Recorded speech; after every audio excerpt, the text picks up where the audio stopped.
Hello, my darlings. I was Madam Tilly, your Eldar tuber, and these are my fellow heretics, Tidonus.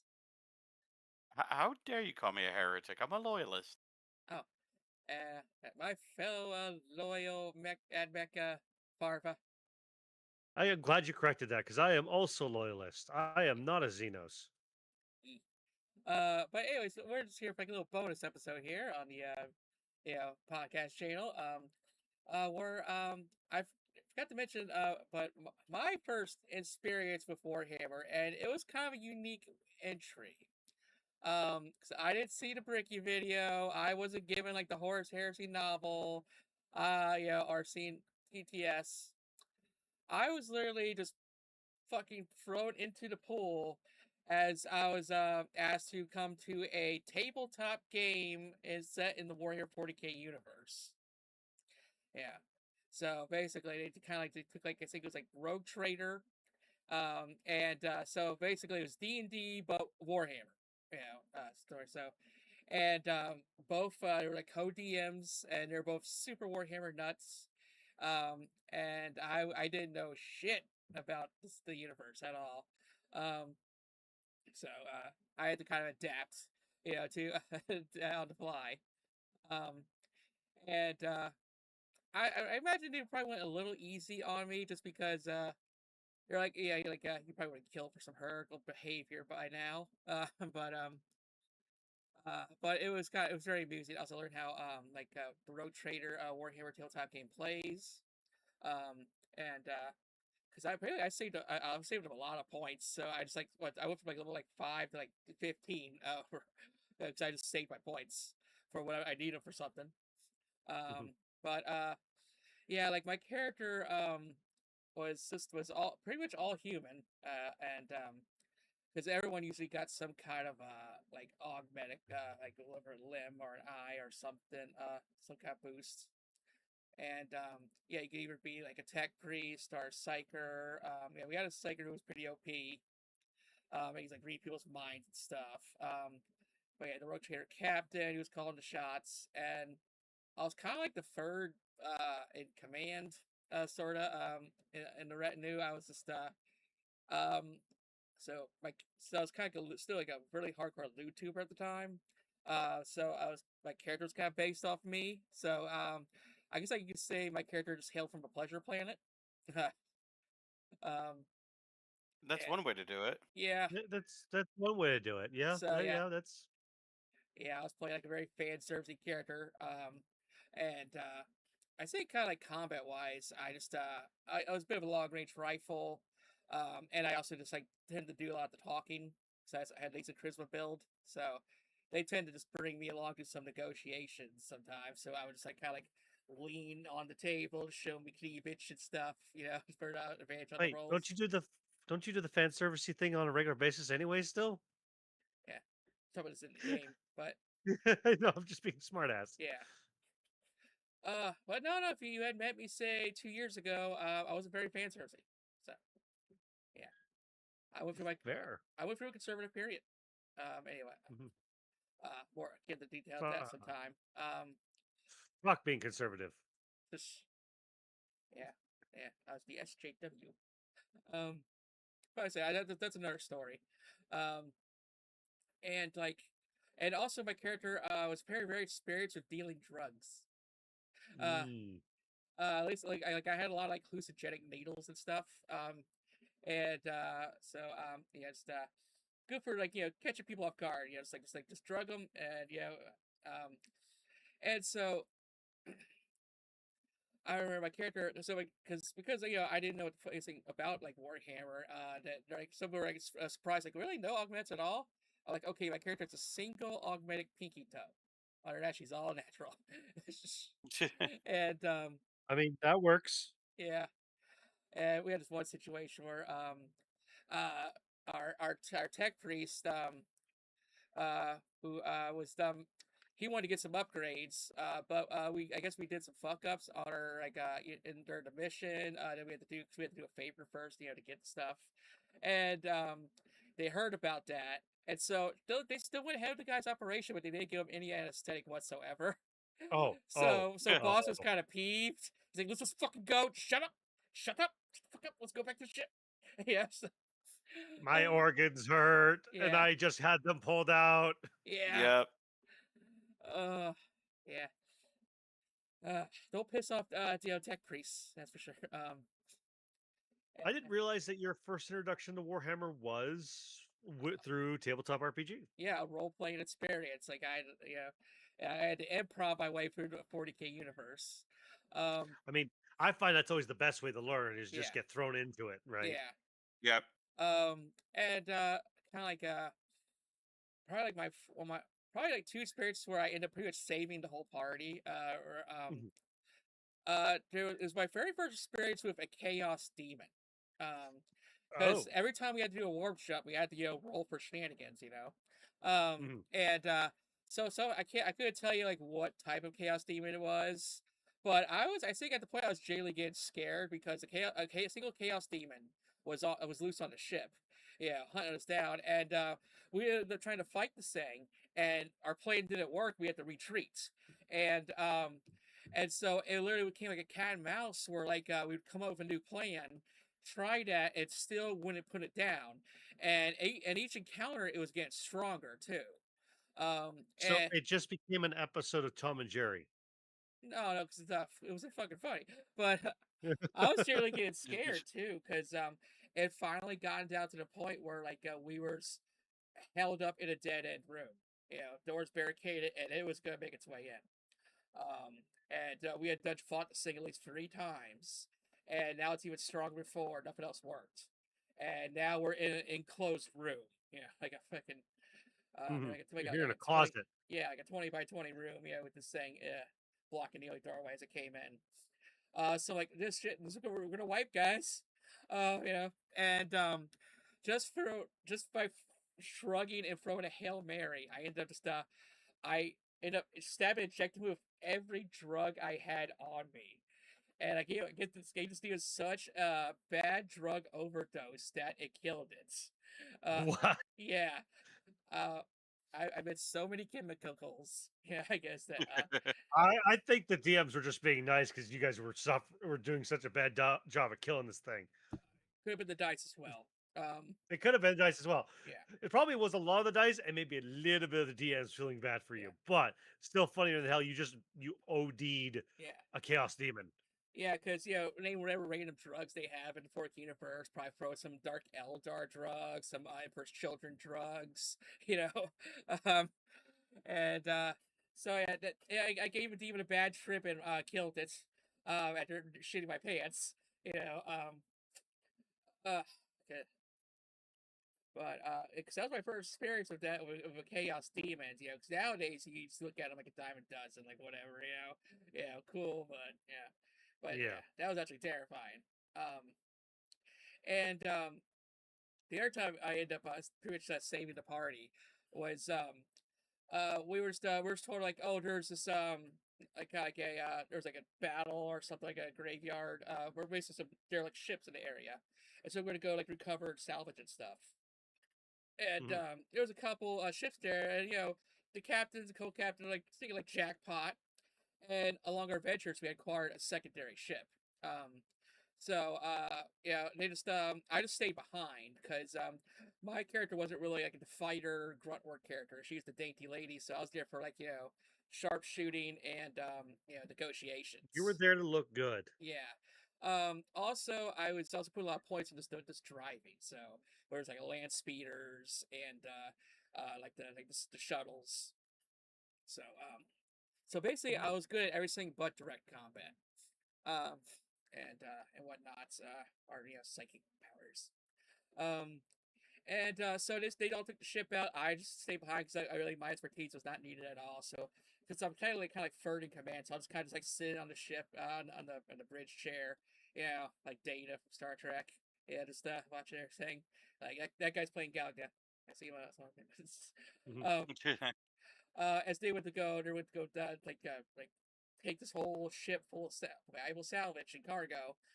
But Mhm. suddenly, like camping in that ship that debris field was orcs. Orcs, orcs, orcs, Yeah. orcs, orcs. And so yeah, they become firing on the other ship and stuff, um and while our party had a couple different ways on how they could have just gotten through the situation, like even the psychic could have like done like his his psychic powers and just took him out. The dice were just not on their side. They tried multiple different things, and the dice were just not liking them at all. And so they're kind of panicking, and so um I guess it cuts because when it come back to my turn, I'm like do skip yeah so like yeah yeah and so I'm like so they're basically um they're passing by by me, the orcs right on their ass, it's blasted into pieces, and I'm like, so I'm just sitting there because like, so the orcs don't even know I'm here, right? DM's like, no, no. As they're just passing right in front of me, not even noticing me, and I'm like, full speed ahead, and I roll crits and just ram and one shot this orc ship by just driving right through it. And the GM is like just staring at me and all like, you just saved the party from orcs by doing the most orky thing imaginable. It's just Gotta love it Nice. when a plan comes together. yeah, Real A team there. yeah, Real A team move. Just sitting there smoking a cigar. I love it when a plan comes together. yeah. Yeah. Praise me. And but yeah, and there's a bunch of good fight situations. But like they're like, well, we lost one party member just because they got fucking drunk off Amasec and walked in front of our own gun turrets. Oh. Yeah, Oh. and Oh my. the GM was like, I literally gave him like 3 chances to re-roll, and he just failed every fucking roll. He's like, When the, I feel we'll, that. we'll, I we'll feel that. yeah, I was about to we'll say when clone Nuffle you. wants you to. I was about to say when Nuffle wants you to fail, you're gonna fail. I mean, I've had that DM experience too, because I'm like, just roll again, because this is technically your adventure right now, your story arc. Roll again. You failed again. Okay, the dragon fell on you. Like, I'm sorry. I'm sorry, but Mhm. luckily they're cool. Like, it's okay. It happens, man. Yeah. So, yeah, the giant chicken dragon fell on the guy. But I tried. But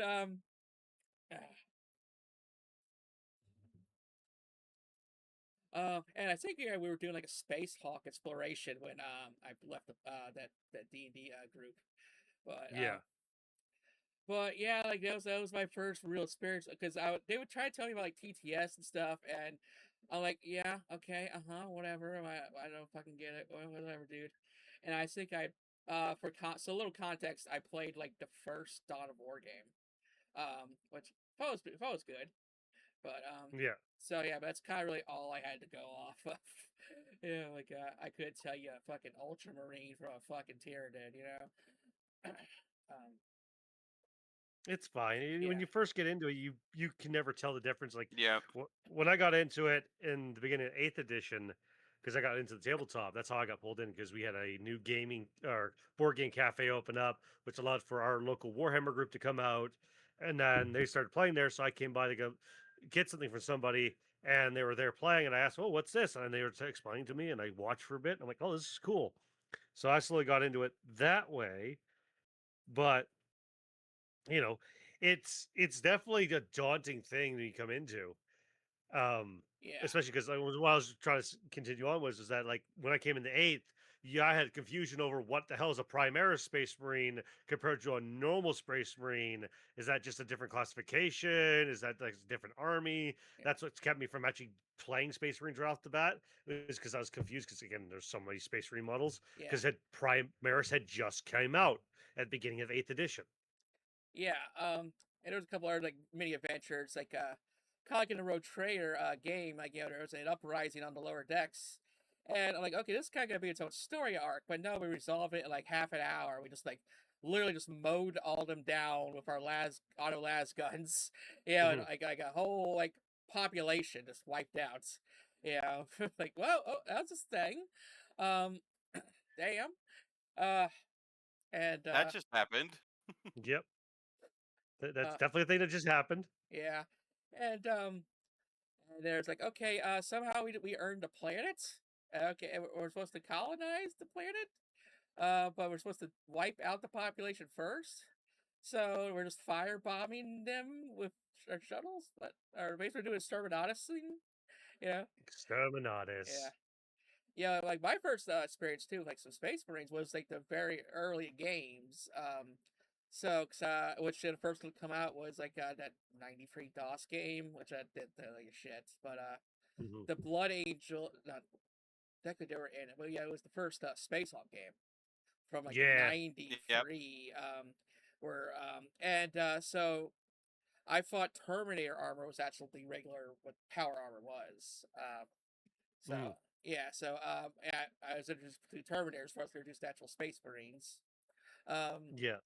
and I remember my very first book before I picked up Horus Heresy was just one of the short books, and it was called Red and Black because it had Sister of Battle on the cover.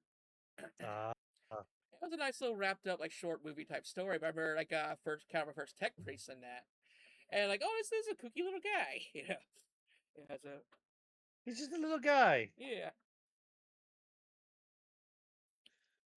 Oh, and damn, see my cat's got Yeah. diarrhea. Oof. Oh my god. Um, what was your first introduction to Warhammer Tidonus? I got introduced to it by a friend who is no longer here. Um, he, I remember going over to his place one weekend when, or I was visiting my mom, um, for a week, and I was like, "Hey, Nate and them are live in Oklahoma City. It's only about an hour away. I'm gonna go down there for like a day or two, and hang out with them because I haven't seen them in a couple months." And Nate handed me a book. It was Dark Heresy because Ah, he got it in the big, like the big iron box and everything with the seal of the Inquisition on it and everything. nice. And he's like, "Read this," and it was a passage on the Space Wolves, and I was like, "I love these guys." And then we started getting more and more into it, and I remember the first time we ever got our hands on some models.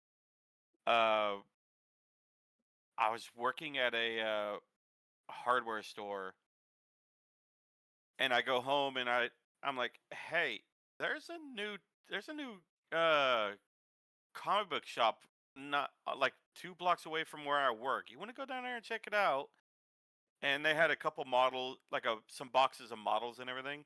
Mm. And I already knew that I really wanted to make a Space Wolves army, but I didn't know because I didn't get the codex or anything. But I didn't and it's going to show my noobishness at the time was I got a box a box of Gray Knights to build with my Space Wolves. Not And knowing that they weren't. yeah, I Yeah. didn't know that they were separate. And for the life of me, after I built the first one, I could something looked wrong about it. I couldn't understand what it was. And then I looked at it again, and Nate pointed it out. He's like, "You dumbass! You have the pauldrons on upside down." But that's the way the instructions told me to do it. Well, I also kind of went off the